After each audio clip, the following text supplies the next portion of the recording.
करो, हम तेरे लिए पूरे 23 घंटे में बरकतें अता कर देंगे, हम 23 घंटों में रहमतें उतार देंगे। तू 8 घंटे सो, 8 मिनट का टाइम लेके सजदा करो तो हम ये नेमत तुम्हारे लिए और बढ़ाते चले जाएंगे। सेहत मिलेगी, इज्जत मिलेगी, दौलत मिलेगी, फरहत मिलेगी, मरेगा तो मेरी जन्नत इस्तेकबाल करने के लिए मिल जाएगी। दोनों जहान की नेमतों का रिश्ता खुदा की बात तुम अपना। मेरी माँ बहन बेटियां भी गौर से सुन लें, मेरे नौजवान भाई भी सब गौर से सुन लें। मैं सिर्फ कुरान शरीफ की एक आयत का तर्जमा और शान नुज़ूल बयान करता हूँ। उसमें 50 एतराज़ात का जवाब मौजूद है। जो कुछ आप कह रहे हैं, मैं सजदा कर रहा हूँ, फिर भी दुनिया के सारे लोग मुझसे दुश्मनी कर रहे हैं। फिलिस्तीन जल रहा है, अफगानिस्तान जल रहा था, इराक तबाह बर्बाद हो चुका है, हिंदुस्तान पे लोगों की नजर है। पूरी दुनिया के मुसलमानों को नाकारा बनाने के लिए दुनिया की कुफ्र की सारी ताकतें साजिश कर रही है। आखिर इसकी वजह क्या है? आखिर इसकी वजह क्या है? हम ही परेशान पूरी दुनिया में क्यों है? आखिर ये मुसीबतें अपनों की तरफ से, बेगानों की तरफ से, मुशरिकीन की तरफ से आखिर क्यों है? एक बात जरूर सुन लीजिए, हमारे चाहने से या हमारे दिमाग लड़ाने से नहीं होता। बात वही सच्ची है जो खुदा की है, बात वही सच्ची है जो मुस्तफा जान रहमत की है। अब खुदा की बात सच्ची है। अल्लाह ने कहा कुरान में, फ़क़्सुसिल क़सस लअल्लहुम यतफ़क्करून, यानी ए हबीब, इन लोगों के सामने कहानी बयान कीजिए, जो बातें हो चुकी हैं दुनिया में वो कहानी सुनाइए, ताकि इनकी आंख खुले, ताकि इनका दिमाग का दरवाजा खोले, ताकि ये नसीहत हासिल करें। ये किस आयत करीमा के आखिर में कहा गया? वो एक आयत है जिसका बैकग्राउंड, जिसका पस मंजर ये है, जनाबी मूसा अलैहिस्सलाम जो अल्लाह के पैगंबर थे, जबरदस्त बड़े पैगंबर, 1,24,000 नबियों में उलुल अज़्म पैगंबर हैं 5, यानी जो बड़े अजीमत वाले पैगंबर हैं। उन 5 में से एक नाम जनाबी मूसा अलैहिस्सलाम का है।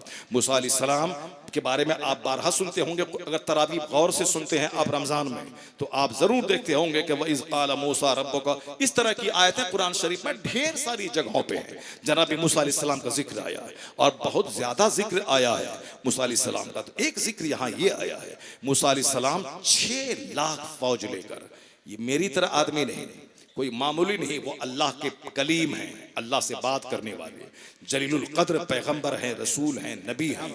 और फिर नबी की बात की क्या क्या बात है, 6 लाख फौज लेके आप दुश्मनों से, कौमे जब्बारीन से जिहाद करने निकले हैं।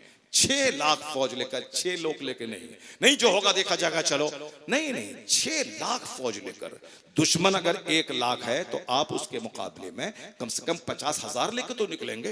अगर दुश्मन 10,000 है, कम से कम आप होना चाहिए कि आप 20,000 लेकर निकलें। अगर आप 5 आदमी को लेके जाएंगे और दुश्मन आपको काट देगा तो आप ये नहीं बोलेंगे कि हम कट गए, अल्लाह मेरी मदद नहीं किया। तो अल्लाह का सारा काम नियम से, सिस्टम से होता है। जब आप दुश्मन 1,000 है तो आप 1,000 जाओ, 2,000 जाओ, कम से कम 500 तो जाओगे, ताकि एक आदमी दुश्मन दो दुश्मन पे भारी हो जाए। अगर कोई सांप के मुंह में उंगली डाल दे, नहीं कुछ नहीं होगा, अल्लाह जो चाहेगा वही होगा, अल्लाह जो चाहेगा वही होगा, और सांप के बिल में उंगली डाल दे और सांप काट ले, तो फिर आप क्या कहेंगे? अल्लाह जो चाहा हो गया। अल्लाह ताला कहा था कि सांप के मुंह में उंगली डाल दो, अल्लाह ताला कहा था कि शेर के मुंह में उंगली डाल दो। जब अल्लाह ताला नहीं कहा था तो फिर तुम ये क्यों अब गलत काम करें अपना, इसको कह दें कि अल्लाह जो चाहता वही होगा। अल्लाह नेक काम करें, अच्छा काम करें, फिर उसके बाद जो हो जाए ये कहें जो अल्लाह ने चाहा वो हो गया। और अगर आपने गलत काम किया है तो ये कहें कि ये अल्लाह ने नहीं, मेरे गलत काम की सजा है, या मेरे गलत काम की सजा। जरा सुनिएगा गौर से, इराक लूट गया, अल्लाह कहाँ है? फिलिस्तीन तबाह हो गया, अल्लाह कहाँ है? मुसलमान जेल में ठूसे जा रहे हैं, अल्लाह कहाँ है? अल्लाह तेरी शहीरत से ज्यादा करीब है, मगर ये बता दे कि तुम कहाँ हो, तुम कहाँ हो, तेरा कल्चर कहाँ है, तेरी तहजीब कहाँ है? क्या अल्लाह ने कहा था कि 70 साल की बुढ़िया दादी को शादी में नचवाओ? क्या अल्लाह ने कहा था कि शादी ब्याह मौज मस्ती की चीज है, 50 लाख खर्च करके 5 स्टार होटल बुक कर लो? क्या अल्लाह ने कहा था कि टेंट 10 लाख रुपए का लगा लो?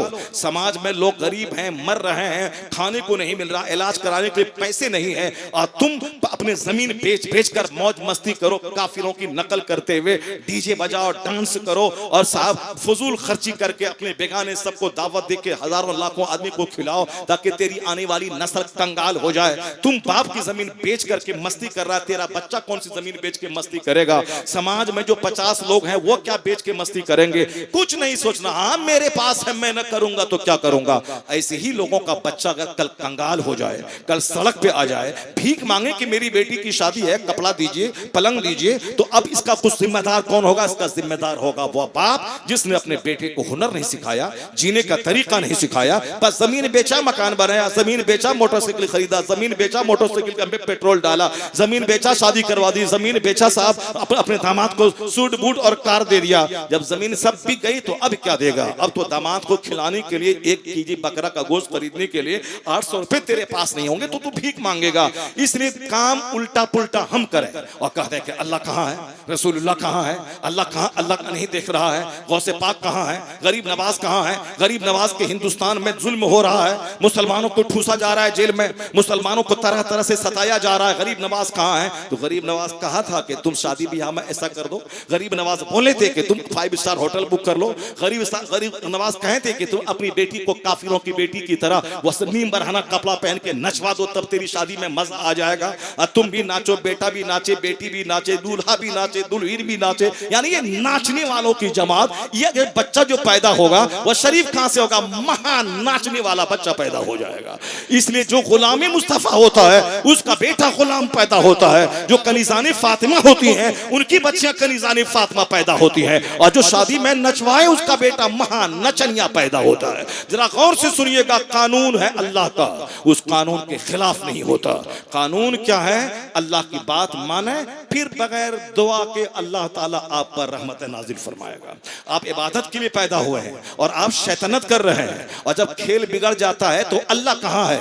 खेल मत बिगाड़िए। बुजुर्गों ने कहा है तुम इबादत करो, रियासत करो, अल्लाह की बात मानो, गुनाहों से बचो, काफिरों की नकल नहीं, अपने पैगंबर की पैरवी करो, बुजुर्गान दीन की पैरवी करो। फिर उसके बाद दुआ नहीं भी करेगा, तुम मुस्तफा का गुलाम तो बन जाओ। हाथ उठने से पहले अल्लाह ताला रहमतों को नाजिल फरमाएगा। डॉक्टर इकबाल क्या कहते हैं? खुद ही को कर बुलंद इतना कि हर तकदीर से पहले खुदा बंदे से खुद पूछे तेरी बता तेरी रजा क्या है, तेरी खुशी क्या है। दुआ करने की भी जरूरत नहीं पड़ेगी। जबरदस्ती माँ का हाथ सर पर रख लिया, अम्मी दुआ कीजिए, अब माँ को डंडा मार रहे हैं, बाप का हाथ अब्बा दुआ कीजिए, और सर पे जबरदस्ती हाथ रख लिया। जबरदस्ती हाथ क्यों रखता है? हजरत दुआ कर दीजिए, जबरदस्ती सर पे हाथ रख लिया, ये फालतू वाला काम क्यों करता है? जबरदस्ती हाथ सर पे क्यों रखता है?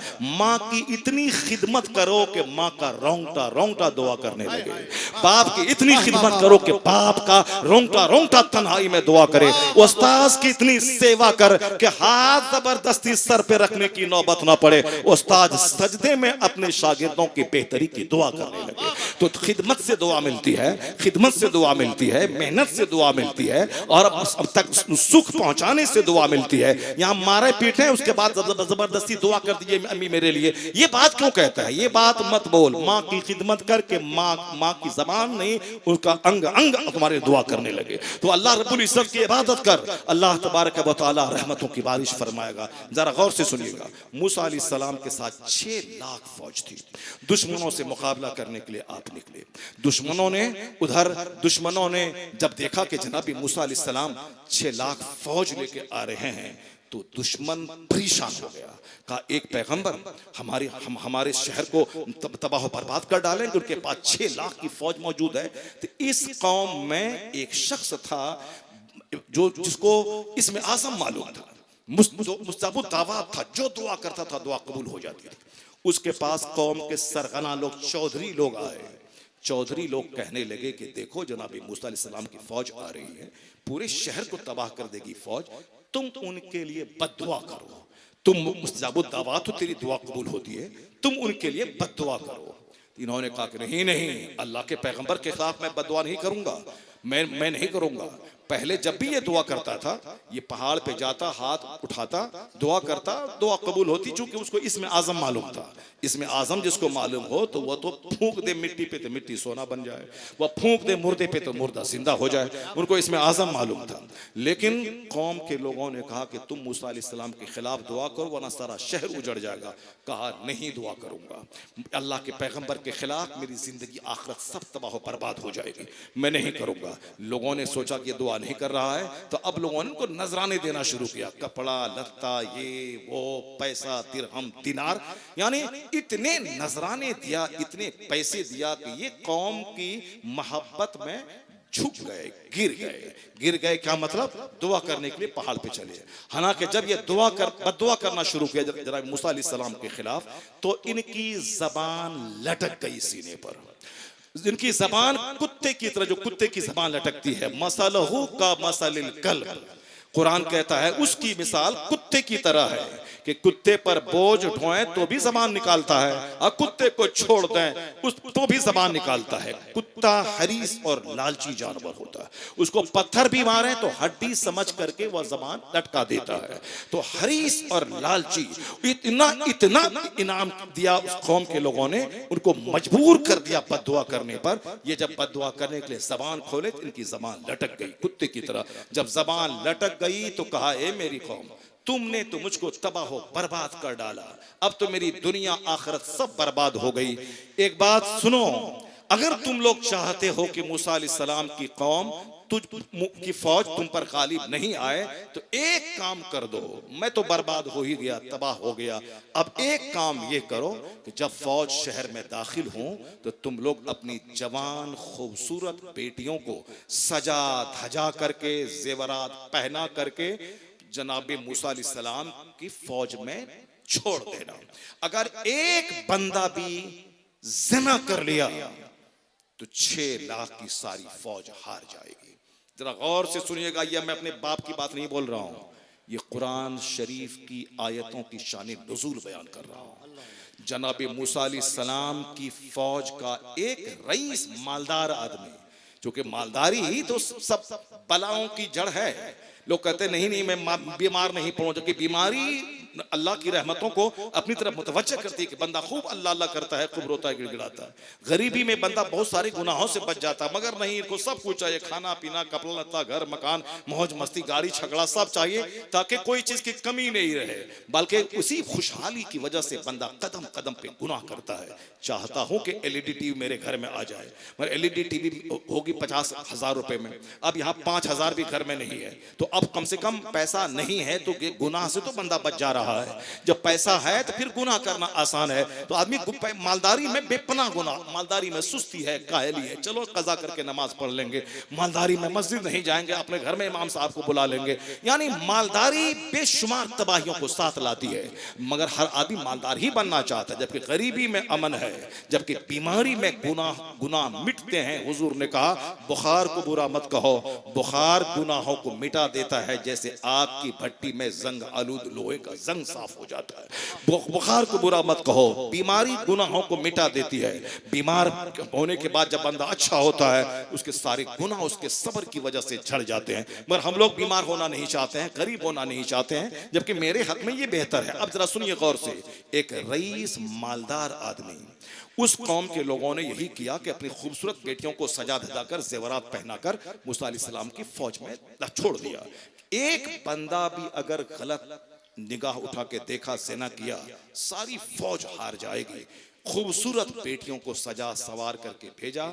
सारे लोग, अक्सर लोग तो निगाहें नीची करके रहते थे, निगाह नहीं उठाते थे। दुश्मन की साजिश है, जिस तरह आजकल दुश्मन की साजिश है कि दाढ़ी मोछ मूंड के बिल्कुल चेहरा रंगीन बना के पेश किया जाता है, ताकि दाढ़ी वाला मेरा बेटा दाढ़ी मूंड ले, और फिर जीन्स और टी शर्ट पहनवा के फिल्म की स्क्रीन पर बिल्कुल हसीन बना के लड़कियों को पेश किया जाता है, ताकि मेरी बेटी ढीला ढाला सूती का कपड़ा छोड़ करके वही चुस्त जीन्स टी शर्ट पहनने की तरफ लपक जाए और देखने में इतना खूबसूरत लगे कि बाप बाप भी बोले कि बड़ा अच्छा लगता है, और बाप भी अपनी जवान बेटी को जींस ला के दे के इसको पहनो और चलो पार्टी फंक्शन में। यानी दुनिया को रंगीन बना के काफिरों ने पेश करना शुरू किया है। और दाढ़ी वाले को, टोपी वाले को, मदरसा वाले को, मौलाना मौलवी को डिबेट के जरिए बिल्कुल साहब क्या है कि बेवकूफ, अहमक, ट्रेडिशनिस्ट और पुराने ख्याल का मालिक पेश करके लोगों को बताया जाता है ये तुमको धकेल देगा पुराने अहद की तरफ, ये तुम्हें ले जाएगा साहब तशद्दुद की तरफ, ये तुम्हें ले जाएगा तुम्हें पुराने जमाने की तरफ लकीर का फकीर बना देगा।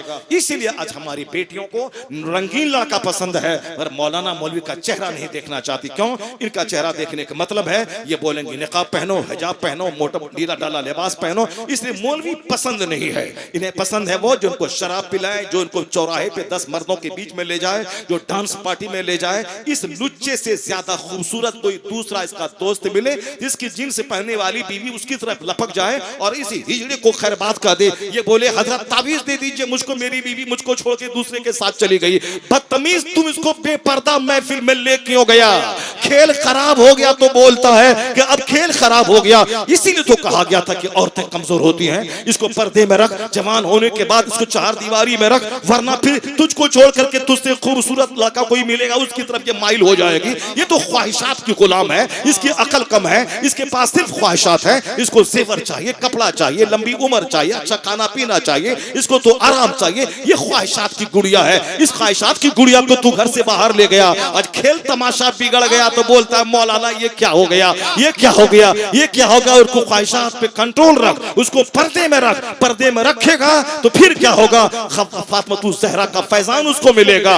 वो पर्दे में रहेगी तो अजनबी दुश्मनों को देखने का मौका ना मिलेगा, उसकी इज्जत भी बचेगी, तेरा दिल भी बचेगा, तेरा घर भी बचता रहेगा। खेल खराब तुमने किया है और कहता ये क्यों हो गया? तो एक मालदार को एक लड़की अच्छी लगी, उसको गोद में उठाया और जनाबे मूसा अलैहिस्सलाम के पास गया और कहा कि हुजूर ये मेरे लिए हलाल है या हराम है? जनाबे मूसा अलैहिस्सलाम ने कहा बदतमीज, ये औरत बगैर निकाह के तेरे लिए हराम है, जल्दी से इसको अपने से जुदा कर दे। मगर दिमाग में ख्वाहिशात का भूत चढ़ चुका था, और जब भूत चढ़ जाता है कोई मौलाना मौलवी कोई तकरीर असर नहीं करती है। ये तो मौलाना है, वो तो मौलाना हमारे जैसे करोड़ों मौलाना जिनके पांव की धूल के बराबर नहीं है, वो तो जलीलुल कद्र पैगंबर है मूसा अलैहिस्सलाम। 1,24,000 कमोबेश अंबिया में 313 रसूल, 313 में 5 साहिब अजीमत रसूल, उन 5 में से एक जनाबे मूसा अलैहिस्सलाम, उनकी निगरानी में फौज लड़ने गई है। एक मालदार आदमी उस लड़की को गोद में लिया, जनाबे मूसा अलैहिस्सलाम ने मना किया मगर वो नहीं माना, चूंकि उसको दिमाग पे शहवत ख्वाहिशात का भूत चढ़ चुका था। वो अपने खेमे में ले गया, उस लड़की के साथ मुंह काला किया। इधर मुंह काला करना था कि अल्लाह का अजाब टूट पड़ा। 1 घंटे के अंदर अंदर ताउन की बीमारी में 70,000 लोग मर गए, बुरी मौत मरे। ताउन की बीमारी में गिल्टी होती है, खतरनाक दर्द होता है, आदमी चीख चीख के तड़प तड़प के मर जाता है। 1 घंटे के अंदर कितने लोग? 70,000 लोग ताउन के मर्ज में गिरफ्तार होके मर गए। जनाबे मूसा अलैहिस्सलाम सख्त नाराज हुए, वो मैदान से नाराज होके निकल गए। सारी फौज में अफरा तफरी मच गई। 6 लाख फौज शिकस्त खा गई और 6 लाख फौज मायूस होकर, नाकाम होकर, नामुराद होकर वापस हो गई। एक पैगंबर की क़यादत में फौज लड़ने गई है, 6 लाख फौज है, एक बंदे की बदकिरदारी की वजह से सारी फौज हार गई। पैगंबर नाराज हो गए, अफरा तफरी मच गई। एक कौम मुस्लिम, एक बंदा ज़िना किया तो 6 लाख फौज हार गई। जहां कदम कदम पे ज़िना हो, रात में ज़िना हो, दिन में ज़िना हो, स्कूल में ज़िना हो, कॉलेज में ज़िना हो, शादीशुदा ज़िना करे, कुंवारी ज़िना करे, किस मुंह से कहता है कि अल्लाह कहाँ है? किस मुंह से कहता है कि मुस्तफ़ा कहाँ है? किस मुंह से कहता है गौसे पाक कहाँ है? हालात का जायजा ले। एक सड़ा हुआ दाना पूरे अनार को खराब करने के लिए काफी है। एक ही उल्लू काफी था बर्बादे गुलिस्तां के लिए। अब हर शाख पे उल्लू बैठा है, अंजाम में गुलिस्तां क्या होगा? सारे लोग शराबी, अक्सर लोग शराबी, अक्सर लोग पापी, अक्सर लोग ज़नाकार, अक्सर लोग नमाज छोड़ने वाला। एक बंदा नमाज छोड़े अल्लाह रब्बुल इज्जत अगर हिल्म से काम नहीं ले तो पूरी आबादी में आग बरसा दे, पर अल्लाह हिल्म से काम लेता है। यहाँ तो 1000 में 2 बूढ़ा नमाज पढ़ता है। 98% लोग बेनमाजी हैं, फिर भी आग नहीं बरस रही है, फिर भी जमीन के नीचे से पानी खत्म नहीं हो रहा है, फिर भी हवा को अल्लाह रोक नहीं रहा है।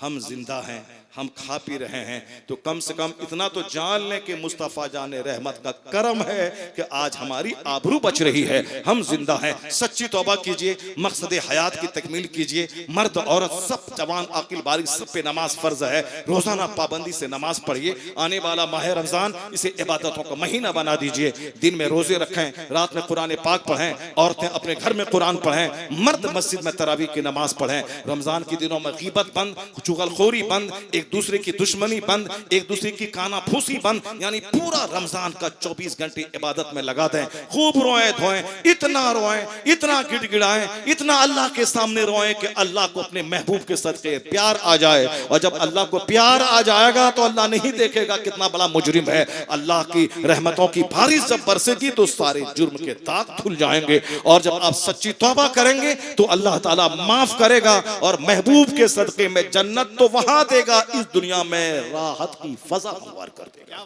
दोनों जहान का सुकून चाहिए तो इबादत में दिल लगाएं और ये काफिरों की तरह जिंदगी मत बसर करें। काफिरों की तरह हुड़दंगबाजी, काफिरों की तरह गुनाहों में लथपथ होकर जिंदगी मत गुजारें। उनको तो दुनिया ही में मौज मस्ती करना है, मरने के बाद तो खरबों साल की आग में जलना ही है। आपको तो दुनिया में थोड़ा सब्र कर लेना है, मरने के बाद जन्नत की सारी बहारें आपके लिए हैं। अल्लाह तबारक व तआला हमको, आपको, मेरी माँ बहन बेटियों को, सबों को नेक बनने, आने वाले माह रमजान की कद्र करने, रातों को जाकर तौबा इस्तिगफार करने, जो गुनाह हो गए उससे तौबा करके नेक बन के जन्नत की तैयारी में लगे रहने की तौफीक अता फरमाए। आमीन। व आखिरु दाअवाना अनिल हम्दुलिल्लाहि रब्बिल आलमीन।